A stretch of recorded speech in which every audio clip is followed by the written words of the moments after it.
Okay, so it looks like we're live. So we will be live. Uh, Waiting for people to jump on in, and as we get people, this is going to be an AMA.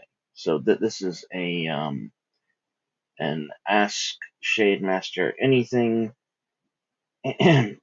stream. So we are doing that. That is what we are doing. So for those of you who are not familiar. This is the Shades of Dominion. This is a game that is based on Magic the Gathering, that is extremely, that has been turned into a tabletop format. So everyone is going to be able to take their deck and turn it into a full fledged character. So that's the objective of this game. That's the whole point of this creation is to make um, is to have a tabletop that can turn your deck into a character that you can put on to the table and roll dice with and have fun with. So you can escape all of this crappy card quality bullshit and all these shenanigans because it's getting pretty bad. It's getting pretty awful. So um, once again, we are live, and I just decided to do this because yeah, because I need to do this more often. I do need to give the game more love. I need to give it more publicity. But let's see if I can show something up for y'all. Let me see if I can get the creative juices going real quick here. Let's do this. Let's open that up. All right. Dun, dun, dun, dun,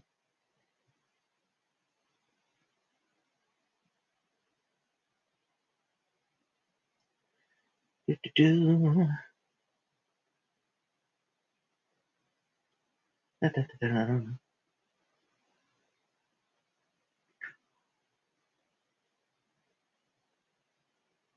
Okay, so, oh, hey, how's it going, Yiz?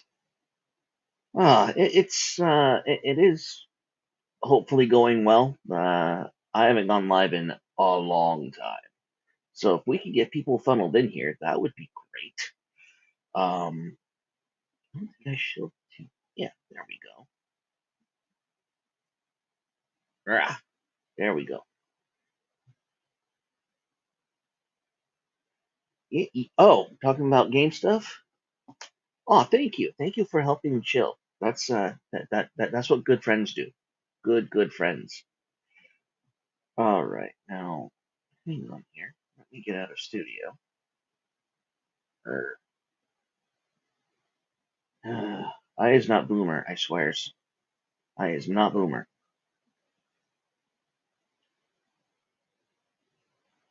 There we go. Okay. All righty. So it's okay. So we still got one. It's only 3 minutes in, so we're still good. We're still good. Let me see if I can get.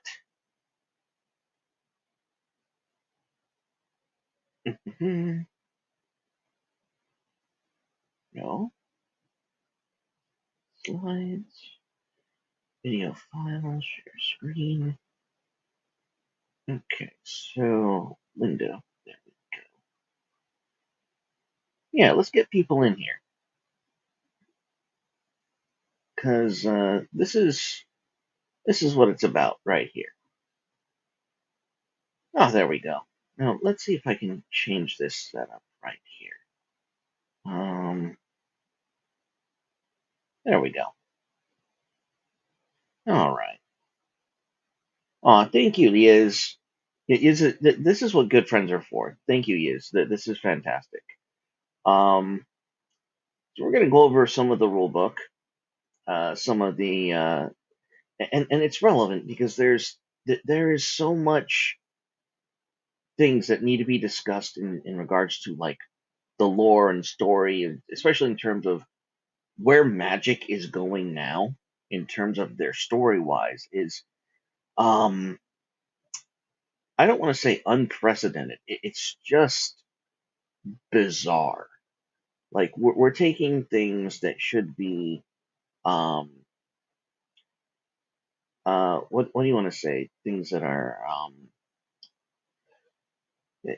things that should be like, reserved for, like, let's say you're ending the franchise or something.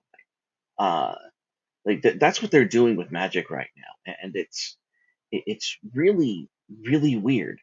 It's like they're expecting the hobby to tank, and it doesn't bode well. It doesn't feel well either. So we're just going through the tail end of the rule books. Here we have the Artificer option for those of you who want to make Artificer Shade Mages. We do have that built into the system. Antagonists and other NPCs. This is where we're going to spend some time. Now, as you can tell, we have converting cards to NPCs, and it gives you all of really the process of turning a Magic the Gathering card into a tabletop entity. And what else do we have here? Well, let me see if I can find what I wanted to. Oh, there we go. Do. I know where I wanted to go. Yeah, these are really nifty. Um, how would you call them? Um, Stat boxes uh, for monsters, for not shade summons, but actual NPCs for the game. And oh, hey, slots! This is a an RPG that turns Magic the Gathering into a role play game. That's what this is. That's what you're looking at. And traits like phasing and flight is things that could represent unblockable and flying. And it's this is what I made to help people break away from Wizards of the Coast in its entirety. Like you will no longer, in fact, if this system launches and it becomes more successful and more wider known, um, we'll be able to take anything that Wizards of the Coast puts out and just make it our own and use it on the tabletop instead of having to, buy from Wizards of the Coast. That's what this system is. It's a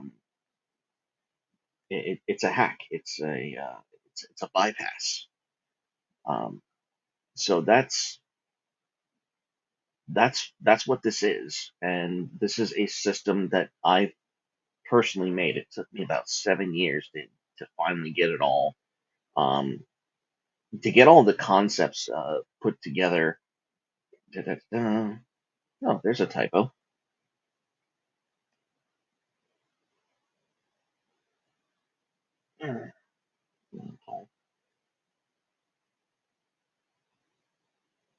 Our forces of chaos that can destroy cities. All right, we're just going to keep scrolling for a bit because we're going to get down to one of the big baddies. Now, as some of you know, Phyrexia, or the latest Magic set, is on. We'll still use Wizards of the Coast products or do it yourself. That's the thing, is it can do both. It can absolutely be adapted to either or. The original concept was to take your deck, your Magic the Gathering deck, and based off of what you have in your deck, be able to create a character off of that. And so that's the whole synergy behind it. Now, can you use Wizard of the Coast product to inspire this? Absolutely. Um, but it takes things that are made by Wizards of the Coast and transforms them into a tabletop role play dynamic. Um, So there is some do-it-yourself charts and shenanigans. So uh, here's what I wanted to talk about. We have in the Shades of Dominion the Yaniv. Now we're going to read about the Yaniv because if you're following the story that magic is entering commercially, you will very quickly see how this ties in. Here we're gonna read what the Yaniv are. You would think that having the power to siphon the shade from the realms would make you their greatest threat. You're not. That honor belongs to the Yaniv. The Yaniv are a creation of shade mages united by the knowledge and wisdom of Soiros, who rules over the realm of Orwell-Lakia. Now, for those of you who are not familiar with internet speak, that's a harkening back to um, Wizard of the Coast and their invention of Yawgmoth and what is known as Phyrexia. Yes, I've used internet memes to represent that, but here we are. Shade vessels are supposed to be unique to a shade mage, but when a cabal of artificers succeeded in merging their own shade vessels into a set of identical, cooperative, interlinked shade vessels, the shade likewise merged them physically and warped them mentally.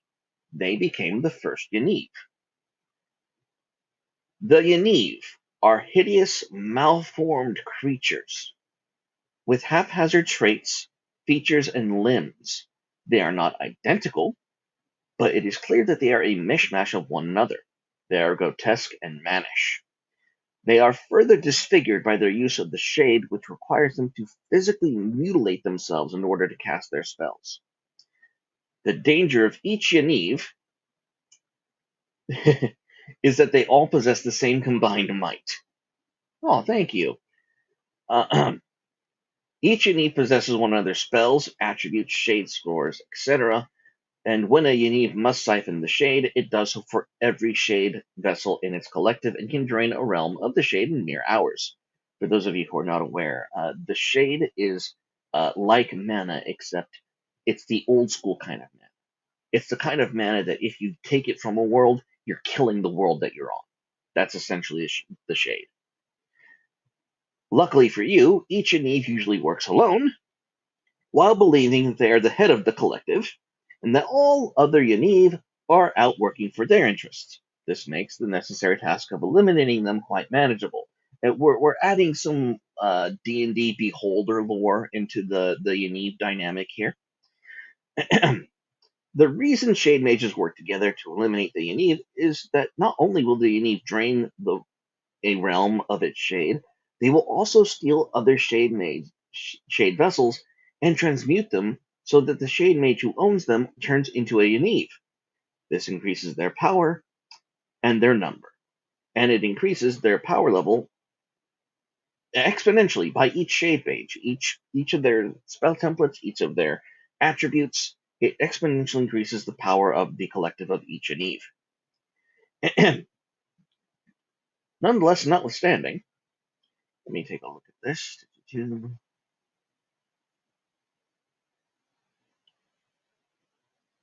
All right. Sorry, I thought someone was trying to jump on stream. The shade is not kind to the Yaniv for their hubris. Every Yaniv also suffers from a dysmorphic delusion as their shade affliction. Every Yaniv is cursed with the belief that they must adopt the physical form of their dysmorphia. For one Yaniv, they must believe that they are in fact a mermaid. For another, that they are a hedgehog.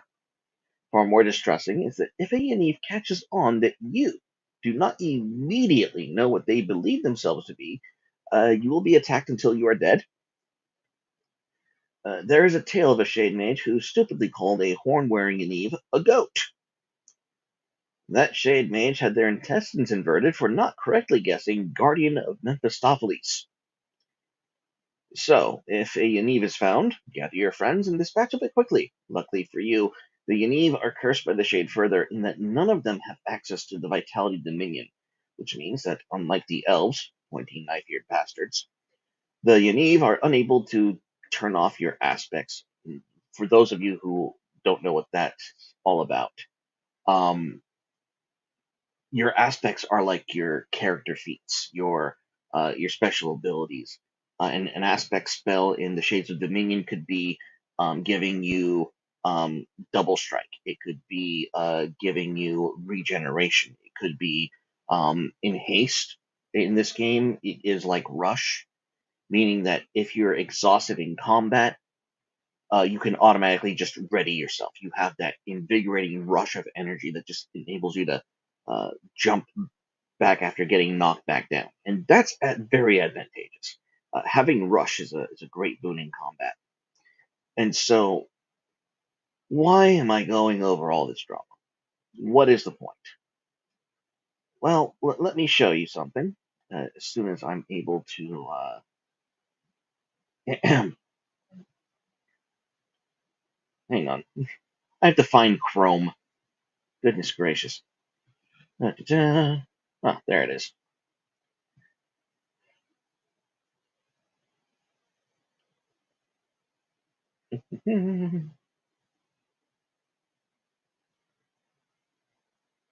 Da-da-da-da. Yeah. So yeah, I think it's great, and that's why we're doing this because this game has like absolutely no marketing, no coverage, no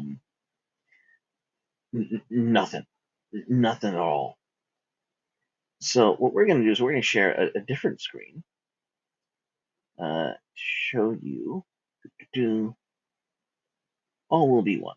So let's now that we're here, let's go all will be one planeswalkers.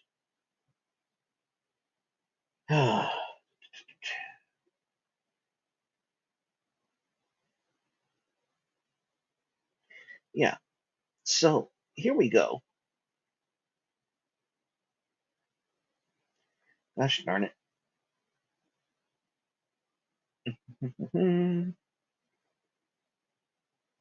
There we go. Completed planeswalkers. Now, anyone guess what completed means in this sense?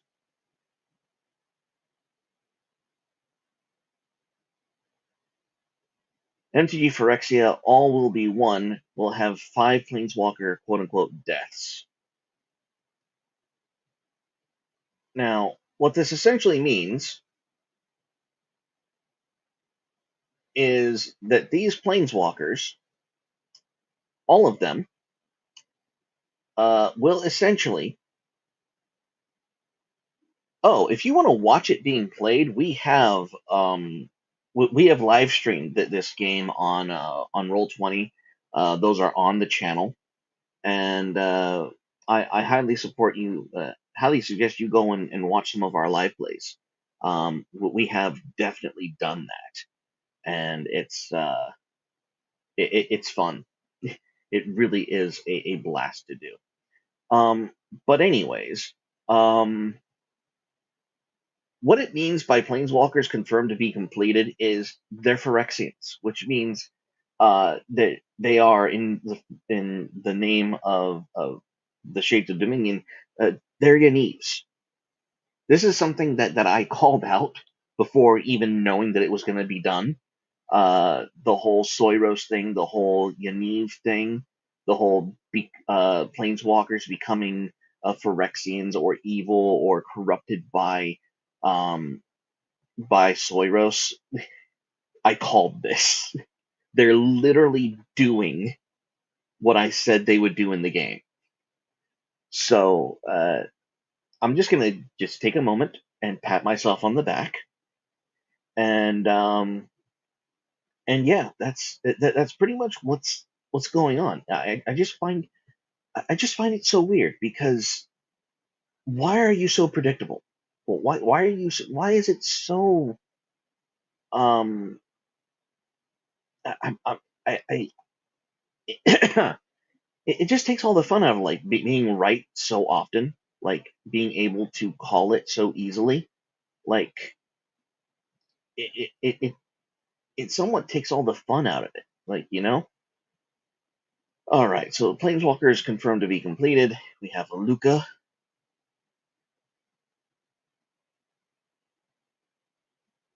Yeah, this was what I had called out. That this was what I knew would happen.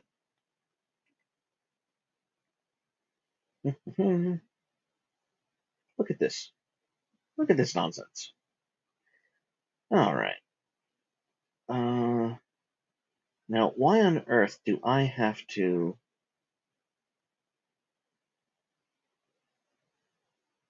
Yeah, this is. Do. All right. Tybalt, who wasn't even on the dang list. Now, what does Tybalt's card look like? Oh, they don't have one. That's lame. They should have Tybalt. Why? I don't know why they do this. Because they're trying to sell something, that's why. Indeed, anti-whiteism is very predictable, very, very boring. I do not, I do not approve. I don't like it. I don't like being right. This is one of the areas where I just wish I could be surprised and, not now that things suck. Now,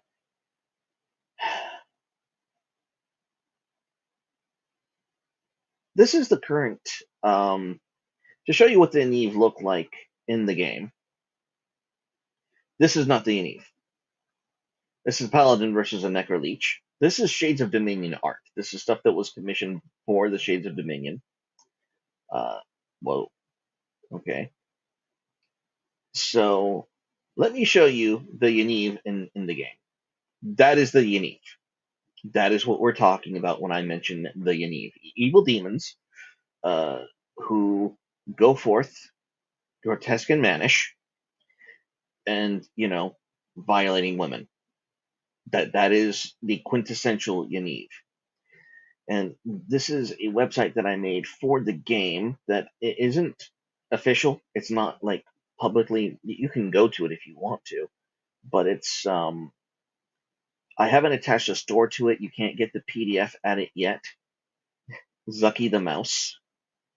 And I believe this right here is Captain Texas, if I remember and these are all characters made by the original playtesters. We have an Antifa Passion Rider, we have an Order Chaos Mage over here. Um, yeah, pretty good stuff. And this is the cover of the book.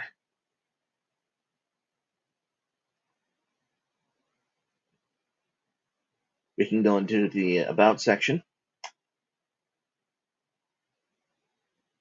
Now, I'd just like to read this with you. About us, diversity and experience.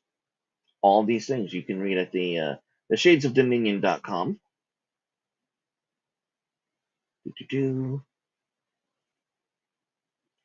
Now, live play is where I have embedded already all of the live streams that you're looking for. If you're looking for the live plays of this game, we have them here on the website. I have yet to upload the two latest ones. I have two more I have to upload on the website. So I'll probably do that tonight. Get that all squared away. And this core set is where you will be able to eventually buy it. I haven't gotten the merchant stuff ready and going on the website, but we will eventually get there. We're definitely going to get to a point where that is most definitely a thing. And yeah, so anti-whiteism can be predictable and boring, and yeah, and so that's really what I have for y'all tonight. I was hoping some more of my friends were able to show up for maybe a quick minute. Um, who else do we have here?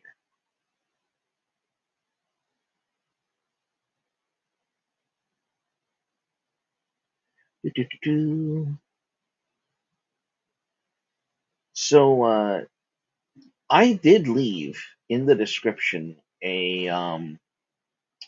a link to the StreamYards. So if you want to hop into the description, pull up the Ardent, Ardent, good sir, come on, jump on in. Uh, you know what, Ardent and Slots, come on in. Like, go ahead and at the bottom there's a StreamYard link. Stormy. Oh, you know what? This would be a good time for Ardent to introduce me to Stormy. Like, I'm down for this.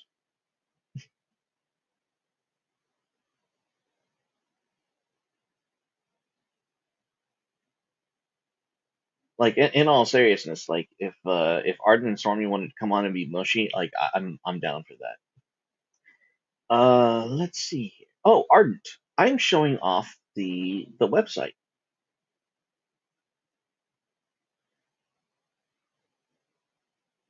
Here we are.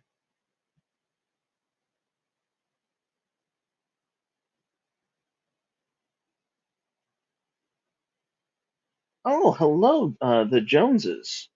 Uh, I'm glad that your son is getting into Magic the Gathering. In all honesty, Magic the Gathering is a good game.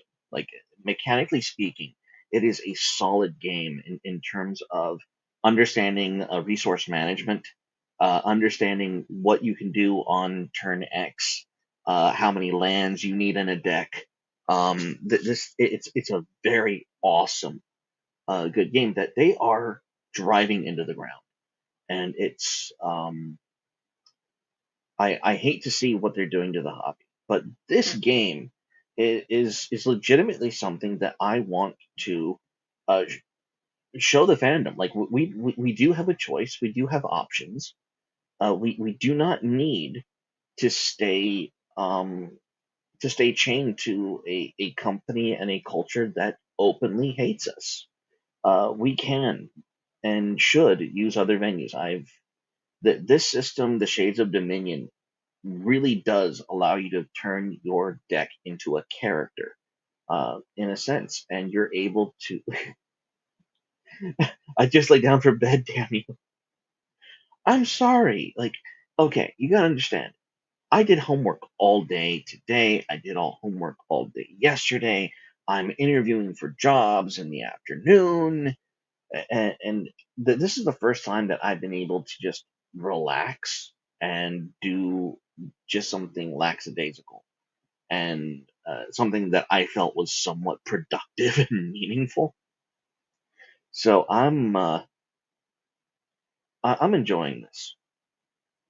But yeah, if you like role play games and you like Magic the Gathering, I have sincerely, in making this system, I have sincerely endeavored to make something that when you go to the tabletop will remind you of the Magic the Gathering experience. Like, your character creation. Uh, if you're into role play, you should know what min maxing is. If you're into Magic the Gathering, or if you're into if you're into Magic the Gathering, you know what stacking the deck is. You know what it means to, like, manage things so that you always have certain options available. If you're into role play, you know what min maxing is. And it's character optimization for a certain task or for a certain tactic. This game and its character creation heavily encourages this. You are heavily encouraged to do things that will to to make character selections that will maximize your efficiency in just doing X, and whatever it is you want to do. Like, for example, we just well, for example, we just beta tested the Blue Mage, Xander, and we were able to get his to adjust his character build so that it actually represents a character that can, in a tabletop setting, draw cards, give him a spell battery rolls, which is what we call them. Uh, because every time you cast a spell, it exhausts, and I'm getting notification. There we go. There he is. Oh, hello, hello, hello. Can you hear me well? I can hear you, and it's good First, you to put your pants back on. hear you. No, I never said you would be on camera. You did not have to Now, put to pants. be fair, I just laid down for bed, so Okay, so I'm all right. I won't get too. As I said, now, what would you say to the Joneses, whose husband just introduced their son to Magic the Gathering? Would I this would say, go oh, on? go ahead. Oh no, no, Oh, okay. I thought I cut you off. you I did would not. say awesome. Anytime you introduce children to something that exercises their imagination, more power to you. Yes. Now, you've played Magic the Gathering. Uh, did, I have played Magic the Gathering precisely once, okay, and that was back in the 90s. okay, all right. So your memory might be a little fuzzy. Um, Oh, I would say that's a fair assumption. Yeah. okay. Um, so you really haven't really experienced the deluge of mechanics, rules changes, and all this wonderful stuff. Because here's another thing that I did with No, Shades of no, Dominion. I very much am not. Back in the day, back in the day, there was a mechanic in Magic the Gathering called Mana Burn. Mana Burn was when you tapped too many lands and you didn't have any spells to cast the mana with. So at the end of your turn, your mana would burn you. You would take damage for excess mana in your mana pool. Now, because it wasn't noob friendly, they did away with that rule. But the Shades of Dominion brought it back as a character development mechanism called Shade Afflictions, and it's these little things. It's one of those little things that I like about this game that harken to uh, the old rule set, the old mentality of being a Magic the Gathering player. Um, now, you're Okay. actually part of the live campaign that we have on this channel, where we stream tomorrow uh, at around this time, just 30 minutes before at 8 p.m. Central Time every Thursday. Yes, And 10:30 in God's country. sure, well, It's actually the land. It's actually called the land that God gave to Cain. So it tells you what but kind of terrain I live in. well, well, I'm uh, how do I don't want to be condescending. I'm just gonna let you have whatever glory you can scrape off with your Oh, with your yeah, with your it's nails. yeah, Um, it's minimal, but it's there. so so yeah, every time around, so every week around this time we do our role play. What do you like about this? Like, what are some honest critiques? What are some do you have anything to say about the recent changes we've done in regards to spell Well, one of the templates things I and absolutely whatnot? do love is how simplified. Yeah, one of the things I really love is the simplification of it compared to something like Dungeons and Dragons, because it's so much easier to jump into a game than it would be with Dungeons and Dragons. Really? Uh, I think so because how to put it. Once you have the basic mechanics down, then they generally don't change because there's essentially only one class. They're all spellcasters. Yes, yes. That is, and you know what? Yes, they're all spellcasters, but I don't know if this is my fault as the creator and shade master. Uh-huh. Um, but there is so much more that the shade mages can do that I don't know if you know that you can do. Um, we have slots in the stream. Let's go ahead and add it in. This is a Welcome, sir. Hello. Greeting. Hail to you, sir. To this Yeah. this most Promethean game. Uh, Yeah, great. um. So you've never played. I take it this is your first time hearing about us. Yeah, definitely. Okay. Um. So if you have any questions, go ahead and you now have the floor because you're the audience I'm trying to reach. Right. In I get it. in all sincerity, and Yeah. I don't know if you know this from some of the iconography of the Shades of Dominion.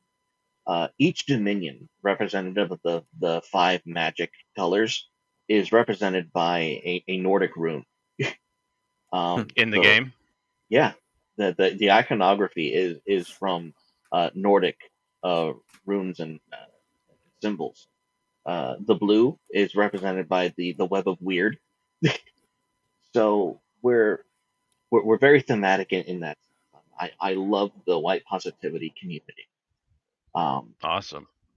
so uh, you, you're obviously the audience that I'm trying to reach. So go ahead and ask us any questions that you have about the game in particular. I enjoyed my time. I once played Magic the Gathering um when I was a teenager online with some sort of program and I was taught by someone. It was a very orange program. I don't know if you know what it is. It's Oh, um English um, Protestant? no, I think he's talking about MTGO, Magic the Gathering Online. Is that what it Ah, was? it could have been. I don't know the name of it.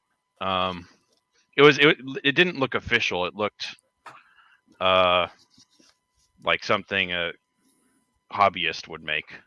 So, Hmm. Okay. um, yeah, but it had all the cards in there. I could make my deck however I wanted and build it. And I think I started out with the black color deck because I think I was told that was the easiest for a beginner. But that's like the one time I played it. And then Okay. I didn't have any cards, in real life. I didn't get into it. I was a Pokemon as a kid. I was into Pokemon trading card game, but Hmm. I lost all those cards and didn't pick it up since. But this is kind of interesting to me. Yeah. What now? What I like about this is, as I was making this game out, the intention was to make a tabletop game that was, Magic the Gathering, um, like almost like um, a direct inspiration. But the problem though is, as I did this, I learned that if I wanted to stay true to the role playing aspect of a tabletop RPG, I had to divorce myself from the idea of being shackled to Magic the Gathering as a card game. I had to just, some things I literally had to just start from scratch. And that was an interesting process. Like, for example, you have things like land walk that just don't make sense in an RPG's setting. You have things like I had to change the draw mechanic into things like spell battery, where your spells recharge after a certain roll. Um, that it was not easy, and you had to really piecemeal, step by step, walk yourself through how are you going to bring this to life. Um, Can you give me an example of an attack and a defense or like a one back and forth? okay, that's that's one of the more dynamic parts of the game because in Magic the Gathering, the question isn't am I going to win? The question is more how are you going to win? And I wanted to reflect that in combat, and I wanted to reflect that in combat so uh, very sincerely. Like for me, it wasn't good enough to simply have a couple of attack stats. I had to let the characters choose their own style. So I wanted to have characters who, based on their affinity to whatever color, whether it's blue, whether it's black, whether it was red, whether it was a white, I wanted them to all be able in their own style to make uh, powerful attack rolls with that style per se. So, as a result, I had to completely break down the combat mechanic completely. This is not like D&D. This is not like most other things you ever played. So in combat, and this is, my God, explaining this makes me sound like the autist that I am. Um, I'm being sincere with all of you right now. So every weapon in the game, based on weapon class, like um, a broadsword, like um, like a dagger, has its own list of skills that they can. Let me see if I can pull it up for you real quick. The Let me see if weapons I can. have skills. That reminds me of some game that I don't remember. Sounds like uh, Earth Dawn. Here we go. Here we go. Okay. So, uh, this is going to be a major revelation. Everyone is going to behold my autism. Okay. All right. You ready for this one? Here we go. Shades of Dominion. Share. Okay. So you have the weapon group, which is the axe, but just basic axe. It is literally the most simple weapon out there. The axe. Attack skills. Uses athletics and intimidate. This is the skill that your character would possess, that your character would have, that that you would use to attack them with. And the weapon, the weapon itself has its own defense skill, meaning that it's attacking the skill of the opponent that it's trying to hit. So you have an axe that has an attack skill of athletics, a defense skill of acrobatics, and it's essentially testing the opponent's acrobatics to see whether or not they're going to move fast enough. You Oh, I'm understand? liking it. Yes.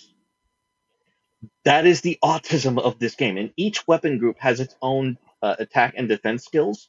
And so when someone in the game picks up a weapon, the Shade Master randomly generates the attack and defense skill. So can you get? Where do the cards come into play in this? Oh, where did the cards come into play?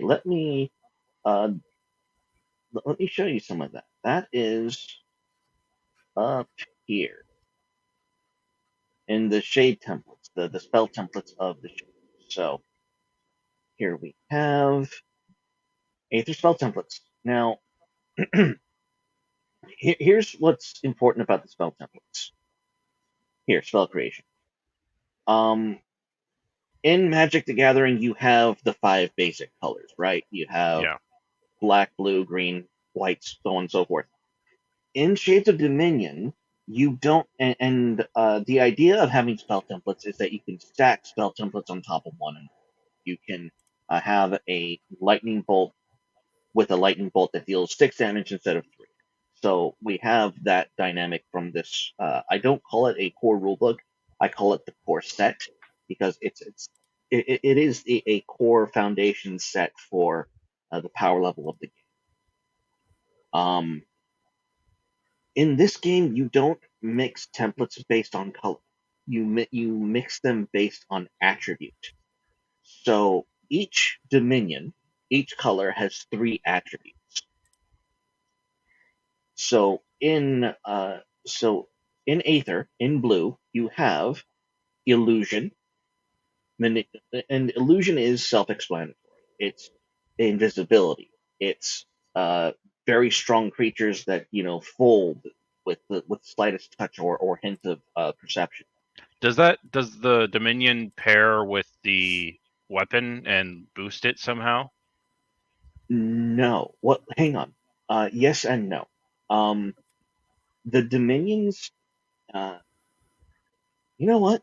Let me just do something else real quick so that it kind of makes sense. Let me pull up a character sheet. Let's do that. Well, why not pull up a character sheet right here, right now? So that means I have to open another screen. First, I got to open the file. So bear with me for just a moment. Sure. As I look up character sheet. Da-da-dum. Arden, have you played this?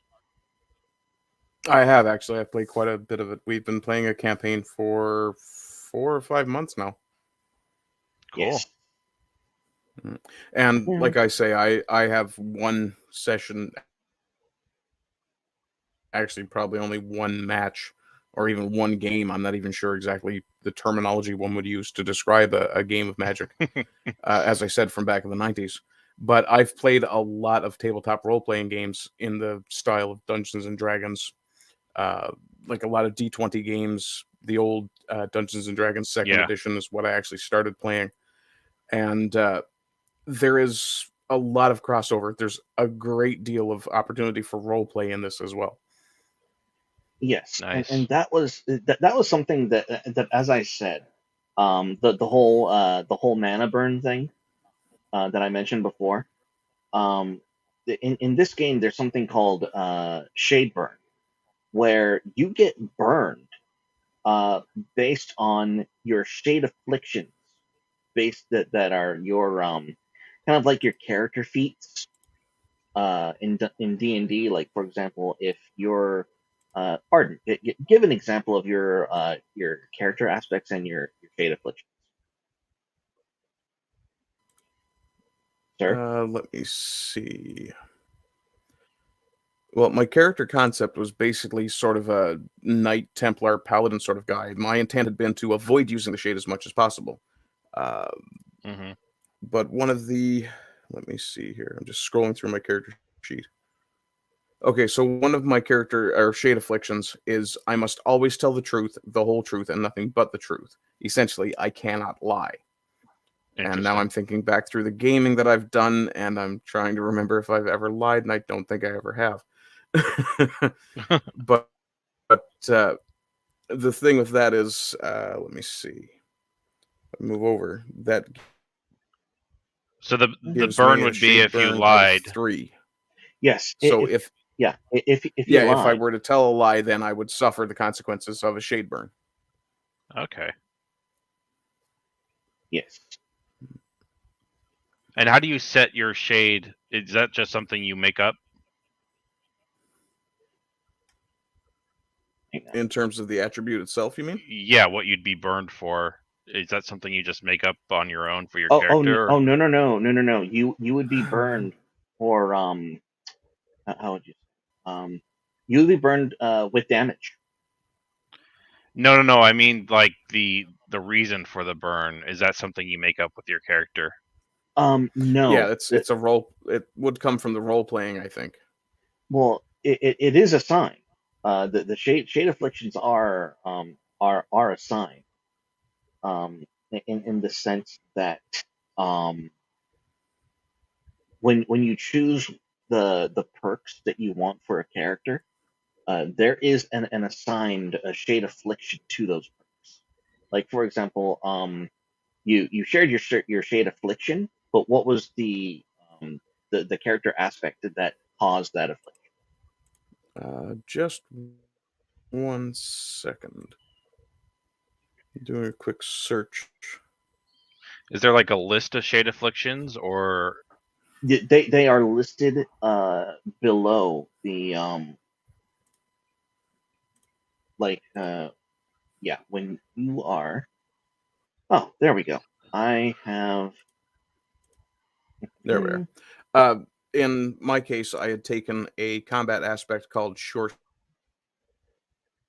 Strike, which gives me the ability that when attacking in combat, I may choose to change my attack skill to my perception roll. So instead of using, say, If I was using an axe, instead of being forced to use the athletics skill to attack, I can instead switch to my perception skill. And given that my perception is massively higher than my athletics, it tends to work out very well that I can use that particular skill. But the shade affliction that comes with it is that I must always tell the truth, the whole truth, and nothing but the truth. Oh, cool. Okay. Yeah. So this is the character sheet. Now you were asking about the relationship between spells and combat, correct? Not spell specifically, but cards in combat. Cards in combat is okay. Here's the cool thing about the Shades of Dominion. You don't roll to cast your spells. If you have the shade, you spend it, and it automatically happens. You don't roll for it. What you roll for is getting the shade itself. Does that make sense? Yeah. So when it comes to spells and combat, combat is broken down into actions, half actions, full actions, free actions, reactions, so on and so forth. Okay. You have instants, you have your free action spells. They're called unchanneled, meaning you can cast them at any time.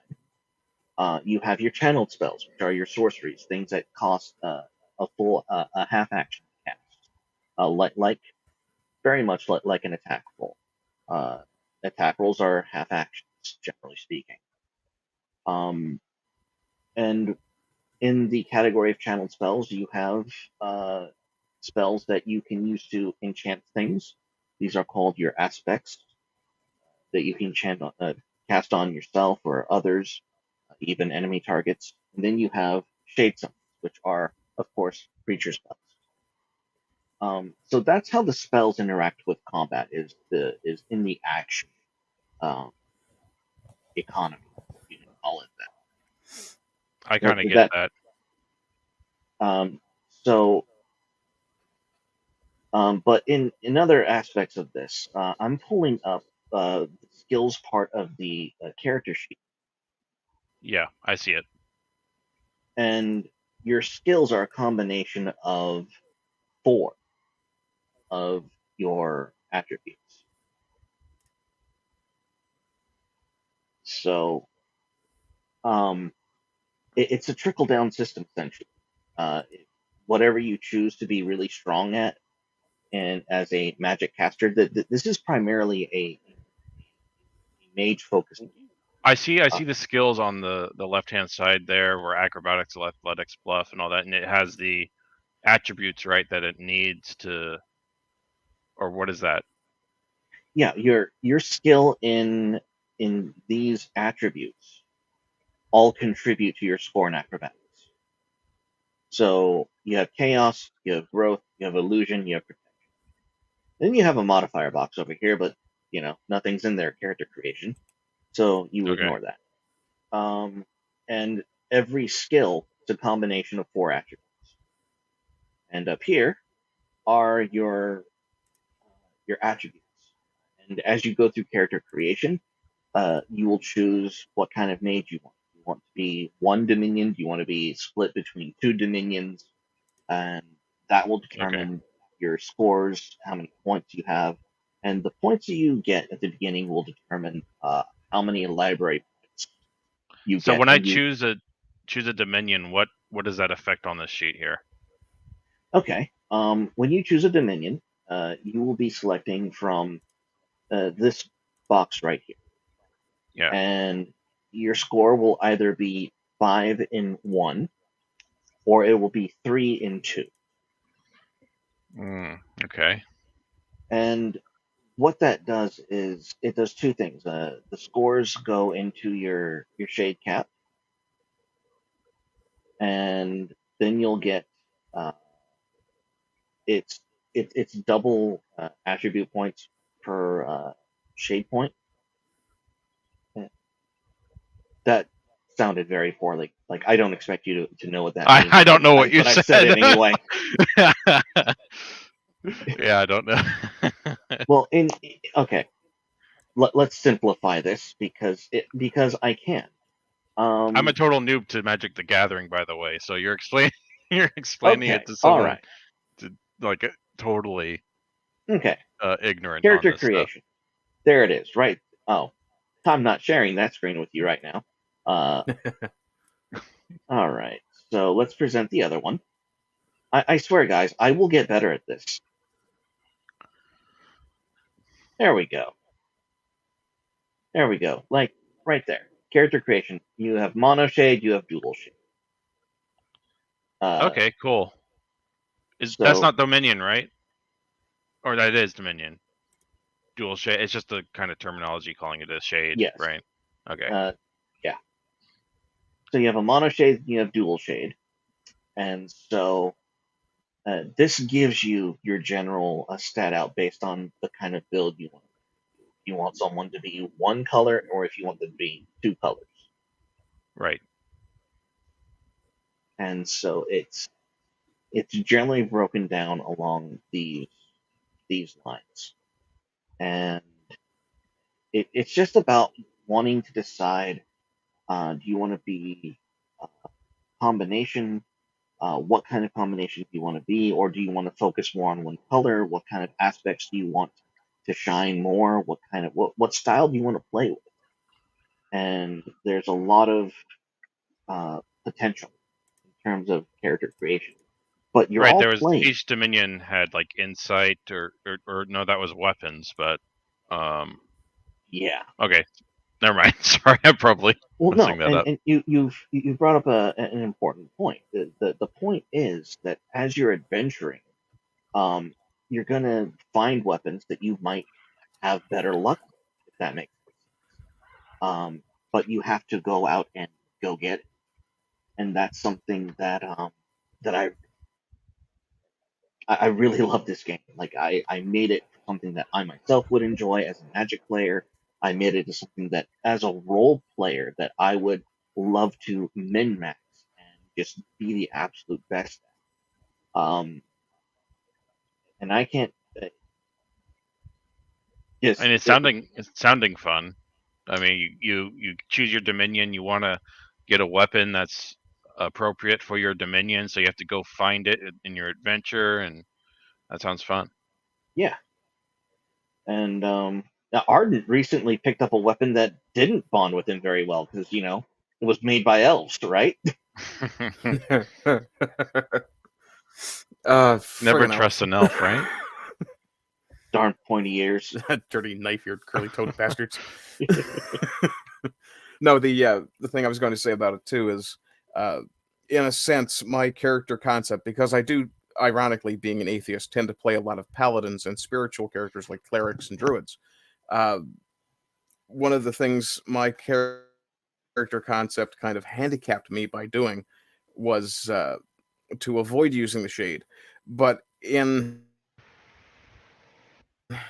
a way, because I kind of focused a little more on the physicality and the physical combat aspects of my character, it kind of makes me a little bit of a wild card in a game that's really based around being a spellcaster. So it kind of worked out very interestingly in a way. Hmm. Yes, and obviously, what we are not explaining very well, we do have a playlist of our current campaign that is that's very educational, and it has inspired a lot of community art, by the way. Um, Yeah, I imagine there's a video somewhere that explains your whole game, and I just jumped in here as a noob. What are you doing in here? yeah, no, I'm absolutely thrilled to have anyone who's listening, because the entire culture around gaming and tabletop magic and Wizards of the Coast, like they need to die. They need to die a Hmm. slow and painful death, and I am willing to be the shiv that bleeds them out, and that's what I'm doing. If this is successful, Wizards of the Coast will forever be working for my ass, because no, I'm not joking. Like these I mean, people, that's kind of what happened with D&D, right? yeah, yeah. Well, that's what they're trying to do. but the thing is, the way that I'm laying everything out and formatting it, they couldn't stop me if they tried. Like everything is so uh, different enough in terms of creative transformation. They will be working for me forever if once I get everything off the ground and I can earn enough money to get people buying the product and enabling me to make expansions, because I want to, not only do I want to make expansions. Oh, thank you, Stormy. Stormy says, I am so new to this, so watching State of Dominion makes me want to play and to learn. This is so exciting to me. Yeah, the Wizards of the Left Coast. Well, yes, Well, West Coast, Left yeah. Coast, tomato, tomato. Now, okay, Ardent, sir. Yes. Yes, sir. So, red or green? I'll take green. So, Stormy, you want to be a green mage? We have you know what? I'm calling it because green is like the vitality color and the elvish color. I want the paladin to have a romance with an elf. Can we make this happen? I will torture you, Arden. I will never make Mm, you live this down. I was I was just typing the words. I'd be willing to try and walk you through character creation if you want love. So Now I hate you. Arden has chosen his fate. He has chosen green. Yes, and it's so his color. Boom shakalaka. Yeah. We are It's on doing record now, Stormy. boom shakalaka. Sorry, Oh, Arden. don't apologize to him. Throwing shade is the name of the game, literally. And obviously that this is a game where we have memes. For example, we have many realms that are already made in the lore. You have yes, for sure, my love. She sounds like a Skaven. She sounds like a good, obedient little Skaven. Um, Shh. yes. Um, She's a good girl. yeah. Holly Wizards. You. And just to give you a heads up, in about a half an hour, I'm going to have to bounce out and get some sleep. Boo. Anyways, I know. Sleep is for the weak. I know. Who cares that it's almost midnight here, right? Dude, I'm snowed in. I couldn't go anywhere if I wanted to anyway. Ah, Like, so I'm just enjoying my evening. So Stormy, we're gonna make you a green mage. Arden, you still have the rule book, right? I have, in fact, still got it up Fantastic. So, if you want, at the no. moment, so I can scroll all the way back to the very beginning. So I'm sorry, what what? you're gonna do is you're gonna help Stormy make her green character. Now, it doesn't have to be an elf, but it's thematic. Um, so we can Well, throw her are in. you planning to have her play in this campaign? Uh, we're literally still at the beginning of the series. Like, the Deathgate cycle is like a 7 book uh scenario, and we're barely like 20 pages in. So yeah, we're gonna be playing this campaign for a while. Um, so yeah, Stormy, you are gonna be our green character, uh, showing off the vitality shade, which is I'm excited that someone's finally playing green because in all the play testing, we have never had a green mage yet. Um, so she's gonna be the vitality guinea. But I think it's going to be enjoyable. We're going to do making a green character is. Has Stormy ever played Magic? I don't believe so. I think the only exposure she's had to anything in that nature is the one game of Dungeons and Dragons we played at Christmas. And we played a grand total, I think, of about 20 minutes before we were called away to do something else. So no, she has no experience. No, Okay, she is. Okay, so She is 20 totally minutes right. is not enough to make a character for D&D. well, okay, True. so We had a little bit of warning, so I basically did up a character for her. nice. Okay, so Stormy, green characters in terms of the card game, the aesthetic, the feel of green shade mages or green planeswalkers, as they're called in Magic the Gathering. Basically, you summon big, massive creatures to do stompy stomp on your opponents. You summon the wind and the vines to ensnare your opponents. You can summon little sneaky snakes to poison your opponents to death. You can also infuse within yourself the magic of the shade to deactivate the shade. Like, Oh, bloody hell, you've gone and made her channel Australia. yeah. Now that you say that, no, you're also anti-flying. You will be able to create things that just shoot things out of the sky. Like you make a lot of ranged baddies, being a vitality mage. So yes, you will be Mrs. Australia. The anti-Bezic is what we're going to call you. I actually made a joke that Australia was in fact an experimental continent made by the patriarchy to constantly enforce the size of arachnids.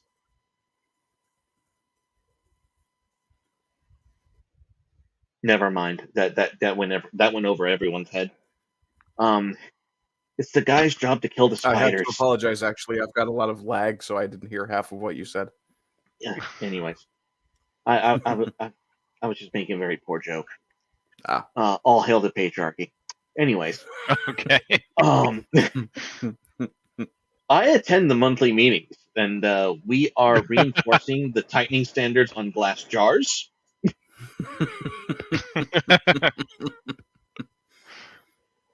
You have to hit it with So, a knife to damage it so it doesn't come loose at all. no, just Have strong enough have so they that decided how high the top shelf is going to be? oh, it's at least 8 feet, at least. Okay. Maybe 6.5. 6.5 will do it. 6.5 will do. Minimum standard. So, Just have to make the counter longer so they have to reach more. yeah. Now the oven should never be taller than 4 foot.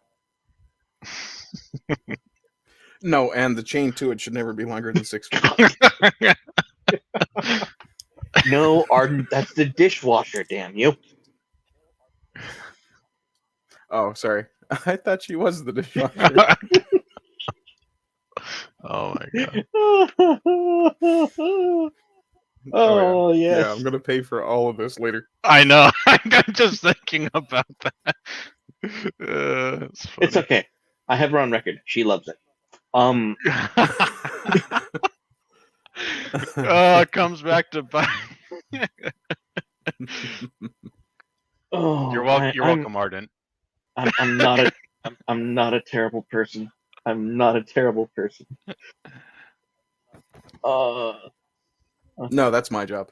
You know what? I love going into like discos and Bezic streams and just completely being a classic troll. Now, okay, we need to discuss the form of payment if you're going to make him pay for that. However, since you will be joining us, you will have plenty of opportunity to throw the shade. You can throw some by the- items at You him. need to be careful about that. She's a Newfoundland girl. She's not afraid of locker room talk. Well, okay, since I have an audience of all of 5 watchers, I just need everyone to know that while we're playing the game, you will notice in the bottom right-hand corner an Excel sheet where I have the link to a Cash App, link, and in the middle of the game, you can throw shade at the players. And the way you do this is you are able to pick any Magic the Gathering creature card you want and throw it at them in combat. It's $2 for a Interesting. common. Yes, it's $2 for a common, $5 for an uncommon, $10 for a rare, and $20 for a mythic. But they will have to face it, and bad things will happen. Oh, good thing you told me. Mm-hmm. Yes. So When's your next game? it is tomorrow night. Tomorrow night at 8 o'clock Central Time. So in about an hour past Roughly from 23 hours. yes, in roughly 23 hours, we will be playing again. We will be playing the Death Gate cycle. So obviously you have a very light idea as to what playing this game it is like, but it is centered around the player, the shade mage, being able to mix and match their own spells, make their own spells out of the spell templates. Of course, the spell templates themselves can be standalone spells, um, but there are also several. You know what? I'm going to do this. I'm going to go over an aspect of this game that most of my players do not take it. Give me one moment as I scroll down into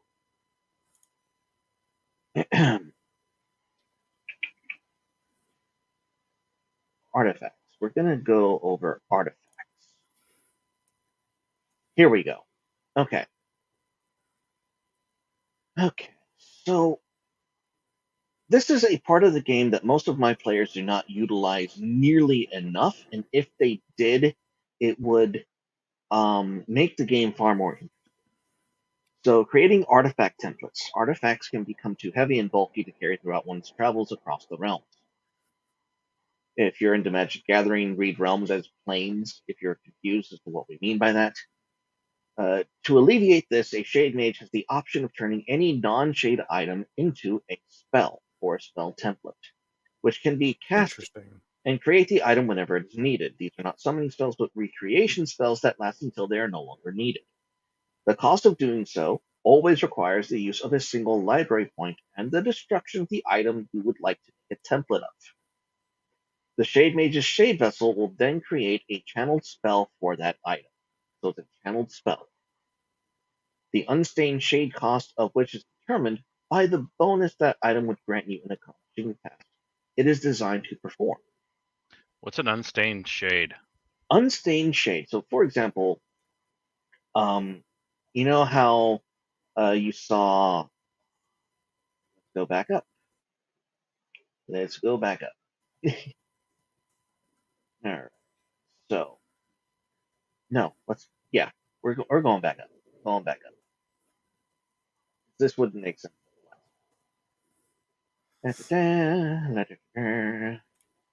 And shade vessel is just the player, right? No, the shade vessel is your personalized object for the shade. It's how you pull shade from the realm into your shade vessel, and then you sip from your vessel uh, to gather the shade from the shade vessel into you. Now, you see this shade stain Yeah. factor right here. That's if you have a score of 3, it's 4/4. But if you have uh, 5 shade points in one, it's a +2. So what happens is every time you go to sip from your shade vessel, you will make a stain roll. So um, Like a if shirt you're stain. Like a stain yes, on your shirt. Okay. well, except you're staining the mana, the shade um, that you've pulled from the realm. Like your dominion literally colors or corrupts or pollutes the shade itself. So what happens is this represents the two here represents the chance, the probability of this the shade becoming stained. So you roll your 5 dice, and every 2+ is stained shade. So there's for every Shane roll, there's 5 rolls. No, there's 5 dice, but yeah. So you roll your stain dice, and what you do is for every for every dice that turns up uh, uh, the proper amount or the proper value, um, that particular die represents a stained or unstained shade. Does that make sense? Like it determines the chances that your shade it becomes powered or unpowered, whether it's colored mana or uncolored. That kind of makes sense because you're trying to drink. So you're trying to drink from the shade, or I think that's what you said. And then Hmm. um, if you get below a 2 and you're one mono shade, then that particular drink, one of the 5 available, is not powered, right? Correct. So what you have here with the artifacts is you're able to properly spend that unstained shade. Like you're giving it a purpose. To Now let's go back up to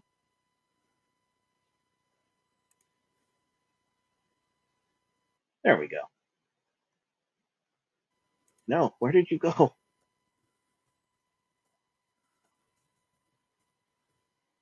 I don't know if this is the right place. Ah, there we go. So so that's that is the difference between stained shade and unstained shade is whether or not it's powered. What's the Um, maximum you can hold of unstained shade? you can hold as much as you can hold. Like there's no limit to how much you can hold. Okay. There is a limit, however, to what you can cast.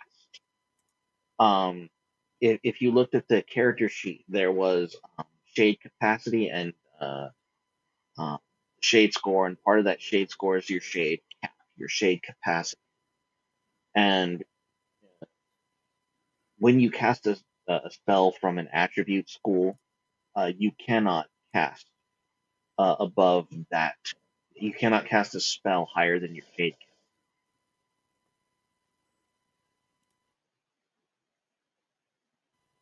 So let's So the screen. unstained. So there was like the cost there. What how is that affecting anything for the artifacts? Oh, it doesn't. Um, that's a completely different uh, dynamic. Go back to to to. See, I thought that I would be smart. No, no. Okay, so um, shade the shade vessel will then create a channeled spell that the unstained shade cost, of which is determined by the bonus that that item would grant. So our you don't have to carry everything. You can turn more of your items into artifact templates if you so wished. Another It's thing definitely that a thought. yeah, and this is something that I would like more players to be aware of with the character creation because it does cost spell templates to do, but it is an option. And enchanting artifacts. This is another thing that's I think best to do at character creation.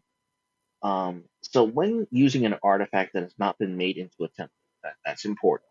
You can't do this with something that has been already turned into a template spell. Shade Mage can enchant it by spending 1 sip level from their Shade Vessel.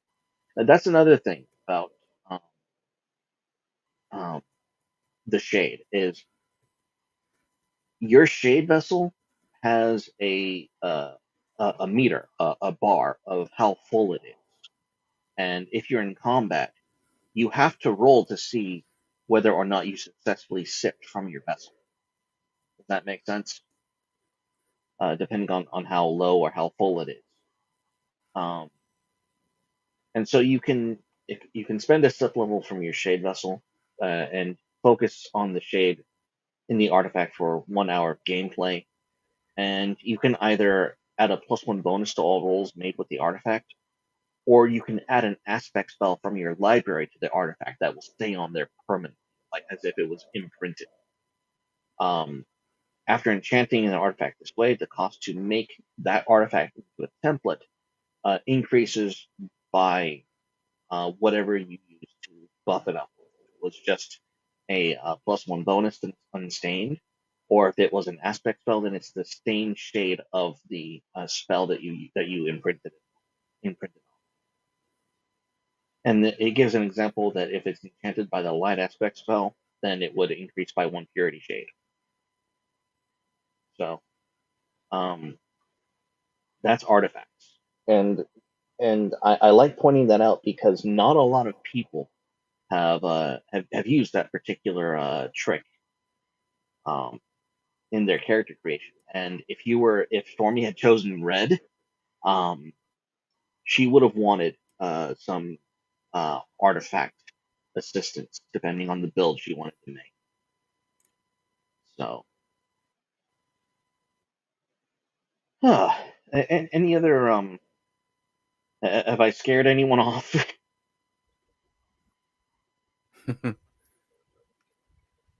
I mean, I don't understand some of it, but Well, I figured you were explaining it for whoever watches replay or Ardent because he's actually he would understand some of it. so did that make sense, Arden? Yeah, I think it's definitely something I'm going to have to look more closely at.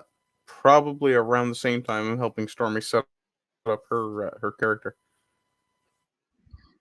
And green is so her color. That's this is gonna be fun. I am going. Okay, if yeah, that this can needs to can you happen now. can you create an artifact that throws spiders? Probably. Yes, yes. Hang on. Give me. You know what?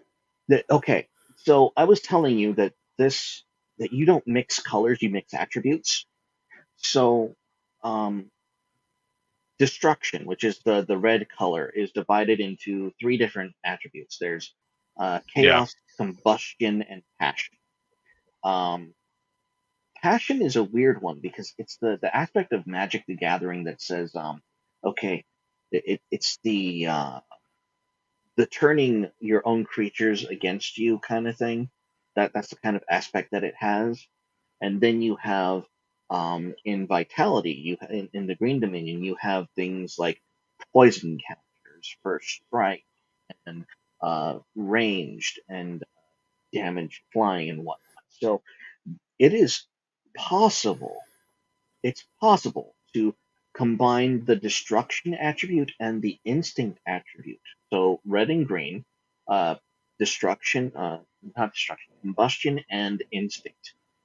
And you have a bioterrorist. You have someone who can deal damage and give poison counters in a single spell. so we're So gassing them, right? uh, not at all. Not at all. Okay. Yes, Sorry, yes, that was just a particularly well timed needle yes. there. We are I swear. we're gassing the elves, guys. We're gassing the elves. Okay. Excellent. Because we can't. How many elves can you fit in a Volkswagen? Oh, God. But yes, you can, by mixing attributes, you can actually have a lot more fun creating these different shade mages. And so you have that dynamic, and you can create a character that either plays that role as, okay, I make shade summons that are explosive and poisonous, or you can have someone who is in combat, um, explosive and poisonous, or you can have someone who just slings spells that are poisonous and explosive. Like you can your style isn't is amplified by the spell templates, not um, determined by them. Um, and that's what's really exciting is you can watch people take these combinations that are unique and that you couldn't do in the card game. Like the card game doesn't let you um, take a piece of bread and mix it with this piece of green. It doesn't let you do that. It makes these options for you. Like with the Ravnica set, they have the different 10 combinations of the 5 colors. Um, those are all contrivances. Those are things that Wizards of the Coast said, "Oh, combining these looks like this." The players themselves didn't actually make that, and that's what the Shades of Dominion allows the player to do. It allows I you to have go on. what? How are land cards used? There are no land cards. That is it's the lands are the shade, and the shade is the life force of the realm. You by pulling the shade from the realm into your shade vessel, you are killing the land that you're on. Okay, you lost And me. I Sorry. know. Okay, that's another dynamic to the game. When you're the shade master, you represent the shade, and part of your job as the shade master is to show the shade mages the consequences of their actions. And one of those Hmm. consequences is when you siphon the shade, the magic, from the world that they're standing on into their shade vessel, you have already secretly rolled how much shade is in that world. And you have already said, okay, when they pull this much shade, what are the consequences? So there's a blind gauge of um, how much damage you're doing to the world at a time, and so you get to walk your players through the gradual death of the world that they're standing on, based on how much shade they're pulling from it. I mean, this sounds kind of interesting in regards to the, I guess the Grant Dungeon Master or Shade Master, right? They're the same thing. Yes. The Shade Master creates a predetermined, amount of shade, I guess you're calling it, in the world for a particular area, or and is it area, or what would you call it? A realm, a plane, Realm, a whole world. right? In the realm. So not even the dungeon master. I'm sorry, the the shade master knows how they're going to interact, if they're going to take damage and all that. That's kind of interesting for the shade master to experience, right? Yeah. By the way, Arden is going to take his leave at. Yeah, I actually have to get going right now. I'm basically sitting here flagging out, so and I'm not really contributing much. So I will be getting up early in the morning All right, well, go ahead and get some to sleep, help my my friend. girlfriend set up her character, who was apparently going to be engineered directly to kick my ass. I never said that. She did, and I'm Well, glad. well, to be fair, I would not want to engineer my girlfriend's character to be anything other than capable of kicking my ass. Excellent. Okay. Because I'm an equal opportunity bastard, and it'll be that much more satisfying when I end up killing her. No. Oh my god. Oof. The challenge has been thrown, Stormy. Anyway, gents, you guys have a Challenge has good been night. I am out thrown. of here. Later. Good night, sir. Bye. Good to meet you, Slots. Yeah. Nice to meet you. So, yes, there is a shade economy that the shade master has to, if not manage, um, will be able to have to to represent, to be able to showcase to the shade mages. This is the effect that that you are getting shade is having on this world, this realm, this plane of existence that you are interacting with. And of course, Ardent Party with his ending tagline: "Rise and rise again until lambs become lions." Godspeed, sir. Uh, I want O's and sevens in chat. Salute our good friend as he tucks himself in. Good night. Anyways, so yes, there is that economy of the shade that you do have to manage and show off the consequences of, and that's another fun aspect of being the shade master and being a shade mage is self management, managing how much damage you're doing to a realm, when you take your leave, traveling uh, the realms as a shade mage, how you develop your character so that you're not constantly destroying everything. That is part of the game. I think it'd be kind of interesting if the Shade Master themselves had a limit on like how they could, be destructive. I don't know. Is there, or is that just up to them? How would you mean? Well, the way they'd be destructive is by setting, if I understand it correctly, I could be totally wrong, by setting the available shade in a region, right? Hmm. So is that just arbitrary how much they set? No. Let me go ahead and read this out for you. It's the Shade Master section of the rule book, just so you understand um, what the Shade Master is. When the realms were about to face annihilation, magic did not die. But seeing the horror it had unleashed, it awakened, and magic as one simply withdrew to the void, and there began to mutate and grow voracious and barbed. Never again would it be used by the whims of mortals or beasts. Now, as the shade, it would determine who lived and who died. The shade would be the very life force of worlds. No more would magic be used. The shade will pull the strings of any and all who dare try to claim it. Let the mortals come and drink deeply from the power of life and death, nature and artifice, destruction and creation, ordering and chaos, and be enslaved by it. Thus the shade was born, rooting itself into the lives, destinies, and fates of all living things.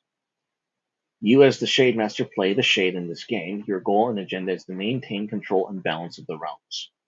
You do this by manipulating the player characters into adventures and quests, prodding them with their desires, and outright forcing them with their shade afflictions.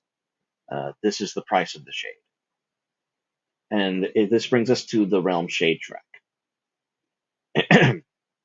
The Shade Master also maintains the Shade Realm track.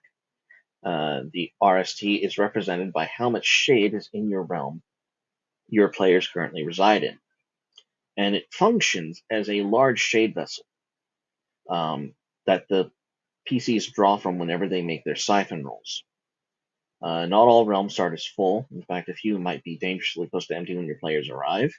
And then we get to different levels um, of the realms. Can I pause you a second? Go ahead. So if a dungeon master sees a low shade count for a realm or an area, they might want to steer the players away from it to keep them alive. Or they could steer them to it as a trap to either collapse the realm and move the story forward. It's it's Okay. enti- it's entirely up to the Shade Master how the Shade is moved, manipulated, and used throughout the multiverse, as it were. And so basically, the levels described here are basic guidelines of what to expect of how much shade is in a given realm. Level 7 is Paradise. Level 6 is just below that. And then we get to like level 3, where um, you have basic feudalism. There is magic, but it's more sparse. And level 2 is the Earth that we live on. There's just enough shade to power technology, and that's it. Does that make sense? Yes.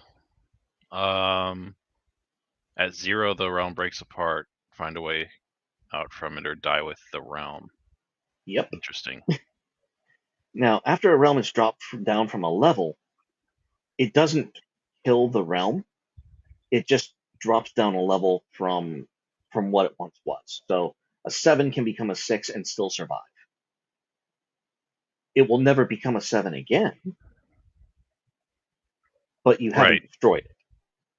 That's and you'll learn as you adventure through the realms that there is a shade economy where if someone made paradise, you're gonna be darn skippy sure that they're gonna defend it, and all of these level 7 realms have some form of protection against having the shade siphoned from them. And Nice. And is there like a black market or black magic kind of thing where they steal shade from other realms to keep theirs alive? That would be interesting. don't don't get ahead of me. Okay. Okay, let me see if I can find it here. Here we go. It looks like paradise, but they're stealing all the all the shade Okay, from so different here's regions. here's no. Let's do Orwalakia. Orwalakia is a good example of this. Since we mentioned already the Yaniv and Soiros, let's go to Orwalakia to show you what we're talking about. So Orwalakia is a shade realm of level 7, and Orwalakia is a hellscape of flesh, metal, oil, and blood. The inhabitants of this realm are spawned sexless slaves to the will of Soiros. Most of them are crafted into monstrosities, others are made to appear like the inhabitants of other realms to spy upon them for their master. Unlike the four Haven realms, Orwalakia is headed by a single shade mage named Soiros, who enjoys complete omnipotence over his realm. Orwalakia is organized into a web of interlocking and downward spiraling circles, much like Phyrexia. Just saying. And each circle offers all the comforts and conveniences of civilization, including inns, taverns, shops, and other extracurricular amenities like revitalization pools, run and operated by thralls, demons, vampires, flesh-adorned automatons, and other horrors. In one circle, the vitalization pools might be warm black oil. In another, it will be fresh blood. Each circle becomes increasingly disturbing and macabre from the last until you might chance navigating to the inner sanctum where Soiros resides, and there you will stop. No one has seen the inside of the inner sanctum and returned. Then it basically says you can't get inside. Orwalakia is, however, a realm built for expansion. Just outside of each circle's comfy welcoming area stretches are massive production lines of Soiros' spawning pits, war machines, crude augmentation, manufacturing, mind conditioning pods, and the like on each circle are as far as the eye can see. Uh, And here we get down to the crux of it all. Even more strange, shade mages may siphon freely from the realm, with nary a concern from the realm or its inhabitants. They do always feel strange, though, afterward. For every sip level replenished from Orwalakia, the shade mage gains that many stress counters. Upon leaving Orwalakia, all shade mages immediately lose all stress counters gained this way and lose that many wounds. Um, What's a Now, wound? a wound is your life force, and um, and like Magic the Gathering, you have toughness, which once you take a certain amount of damage, you erase you go through your toughness, and after you go through your toughness, you take a wound. That taking a wound is a major deal. You get exhausted, and you're ready to be shanked in combat. You So take it seems like a positive thing. They remove the stress counters and then they get healed, right? no, no, you're taking damage. Oh, okay. That makes more sense. Yeah, you lose stress counters, but you lose wounds. So Okay. this is how these Haven level um, realms protect themselves from shade extraction. They always find a way to either get the shade back immediately from the caster who took it, and that's how they kind of maintain themselves. So going to a level 7 thinking I'm going to drain all the shade, yeah, you're going to have a temporary victory, but eventually someone's going to take it out of your hide, take it back out of your hide. Is there like ways that like they could temporarily actually take real shade? Or Oh, you do take shade. no, I mean like real that shade that doesn't add stress counters or something. Like they could kill a boss and then, you know, maybe it's paused temporarily. They have to deal with some, I don't know. That's just Oh, okay. Um, like let's say for example you're in Orwalakia and you find another shade mage and you take their shade vessel or something like that. that's one that's like a possibility, but the other I was thinking of was like maybe there's a like you kill a boss and maybe his influence runs out in that area, so when you take shade you're taking shade without taking the stress counter. Um, uh, I'll be honest. The answer instinctively is no. When your shade vessel sips or siphons from the realm, it's siphoning from the world itself. It's not taking it from a boss or um, some other bigwig. And and as a and that's kind of like the isolating nature of a shade mage. Like there's nothing else like you on these realms that you're going to um Hmm. that would command the shade like that.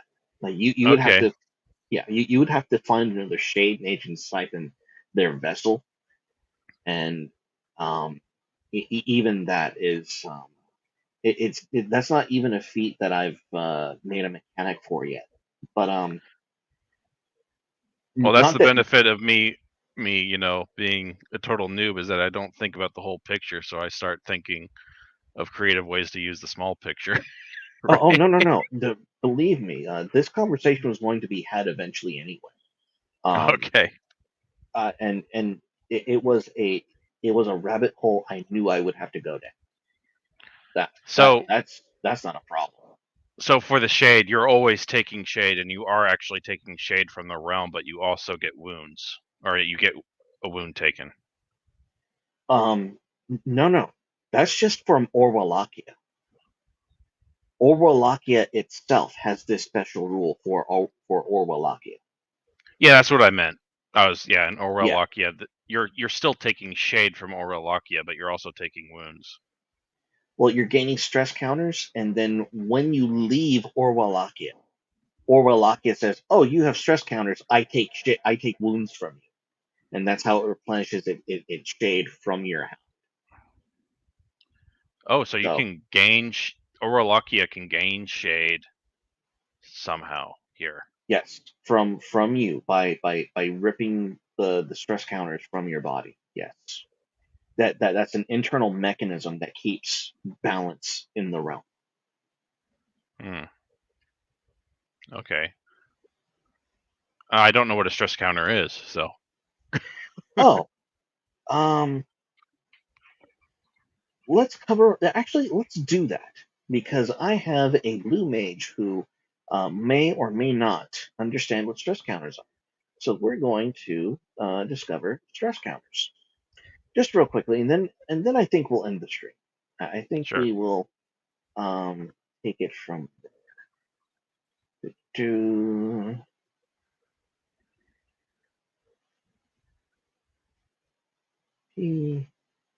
ah, here we go. Stress. This aspect represents the user's ability to damage the mind and mental faculties of their targets. The target of a stress spell will accrue stress counters that will act as a -1 penalty to all of their skill checks and combat rolls. And most stress spells also have additional effects once the number of stress counters exceeds the target's toughness. So if you were a shade mage and you had a toughness of 5, and you had 5 or more stress counters, there are spells that would have an additional effect if you had that many stress counters on. So, in addition, whenever a target with a number of stress counters greater than their toughness fails any test or combat roll, they're immediately exhausted. So it represents that kind of a discard, mental drain kind of aspect from Magic the Gathering. Yeah. I had to make it role play centric. I had to make it skill test centric. I had to make it something that would affect you in on the table. And so the obvious answer was to turn discarding into a -1 penalty. And what I'm going to do now is show you a stress spell. But what is exhausted effect? Oh, exhausted is um, exhausted means that you have attacked, Okay. So like and your you turn's are up. not only that your turn's up, but you are incapable of making any movement before readying yourself or making yourself how would you say um, preparing yourself for another action basically. Like you've been knocked down and you have to get back up is what exhausted means. Yeah, like nothing. You can't do anything, right? Yeah. So let me see if I can find a spell with stress in it. Control F. That would not help me with this, and I already know that. Okay. Uh, okay. Oh, Aura of Fright. Target Shade Summon has the following. The Shade Summon cannot be counterattacked unless 3 instant Shade is paid, or stress counter is given for each Shade Summon or minion chosen to attack it. Place a stress counter on a target here. Yes. There is one down there.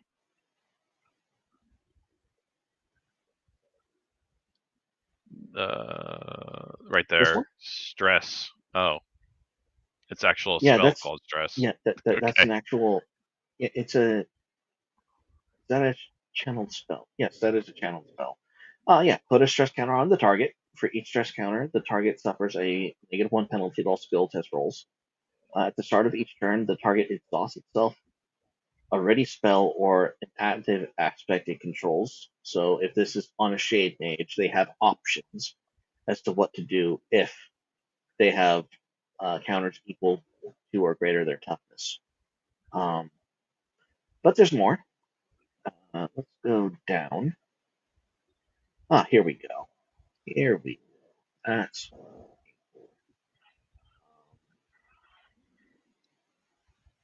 traumatized. Traumatized is Okay. place a stress counter on the target for each stress counter, so on and so forth. This target cannot make full actions until the end of its next turn if it has stress counters. So you have This traumatize and horrify. target. Yeah, Oh, okay, I get it. What's this spell? The shade cost. I see. Okay, so it costs shade. What's the C mean? 1 corruption. Okay. And then you have horrify, which is the same except the target cannot make spell battery rolls. What's a spell battery? Spell battery roll is drawing. It represents your ability to replenish or recharge a spell in your library. Spell battery 2+. That means you have to spend 2 cards. No, what that means is that on your turn, you can make a spell battery roll, and you roll a d6, and results of a 2 or higher recharges this spell. Does that mean you keep the spell? Yes, you that spell is ready. Okay. So And the turn corruption is a dominion. yes, Okay. correct. So yeah, that is essentially what we're looking at. These are spell templates that you can mix and match with other attributes, with other templates.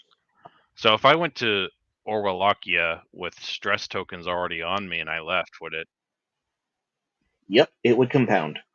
Okay. It would absolutely compound. Um, so I'm actually gonna. I said I would end the stream after we discovered or went through stress counters. So um, just give me your last minute thoughts, and I think we'll end the stream right there. Cool. I'm still confused. I'll probably. I mean, I got bits and pieces, which is cool, but I'll probably have to watch one of your your gameplays or come by tomorrow. I guess it's at 6 p.m. Western time, Western U.S. Yeah. tomorrow. So how long do those usually go? Oh, they don't last longer than maybe an hour. Okay, yeah, that sounds cool.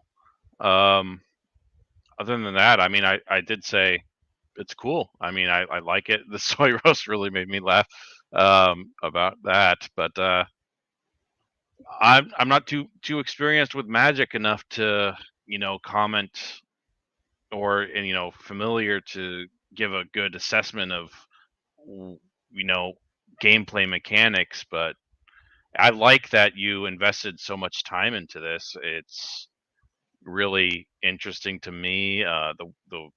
The lore you put into it, the kind of what lore you could say there is. So I like it.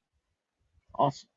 Well, join us tomorrow, and if that doesn't satisfy your interest, there we do have live plays on this channel. There's a playlist that you can click through and play through, and it's a lot of fun, and you'll be able to catch on pretty quick. So thank you everyone for coming, and God bless everyone, and for God's sakes, throw some shade. Good night, everyone. Bye bye.